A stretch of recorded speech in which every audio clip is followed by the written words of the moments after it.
In the ship of Theseus cases, imagine we break the entire ship down at once, transport all the planks across the country at different times, and then reassemble them. When, if ever, does the ship stop being the ship of Theseus, and during reassembly when, if ever, is its identity restored? Consider another variation.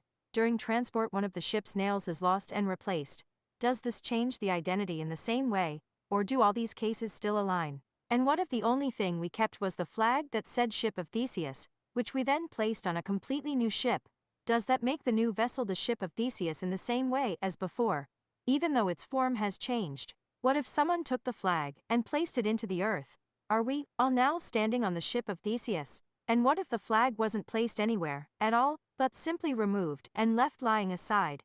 Is there still a ship of Theseus in any meaningful sense? Is its identity reducible to a concept of being that persists only in the evaluator's mind, even when the physical referent no longer exists? A similar issue appears in the case of a lump of clay that a sculptor reshapes into a figure of the king.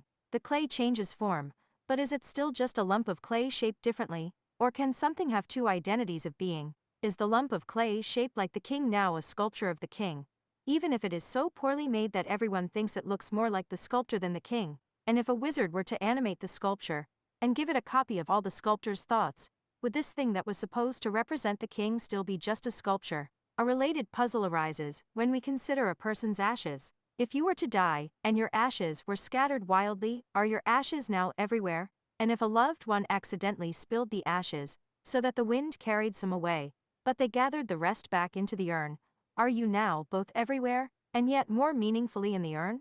What exactly persists? And what does it mean to say that you are located anywhere at all? The same questions appear with ideas. Suppose you have an idea for a superhero. Does this hero exist before you draw or write anything about them? Does the hero come into existence once you create the drawing or the story? And if the drawing or book is burned and scattered, does the hero still exist even if you never rewrite or redraw them, or even forget them entirely? If you die, is the hero lost? But what if, years later, your child, at the same age you were, imagines a superhero identical to the one you once conceived, and even writes the same words and draws the same picture you once made? Did the hero disappear and then reappear? Is it still the same hero? Are the thoughts we have truly ours, or are they shared in some deeper way? Do we all exist as one mind, such that nothing ever truly ceases to exist? And if we all move through time together, did we all exist at the same time in some broader sense? Are you the same you from 10 years ago? And what referent do you have in mind when you say that you are? Do we determine what exists only insofar as we conceptualize it, or does everything exist independently, and we are simply different organizations of the same underlying thing?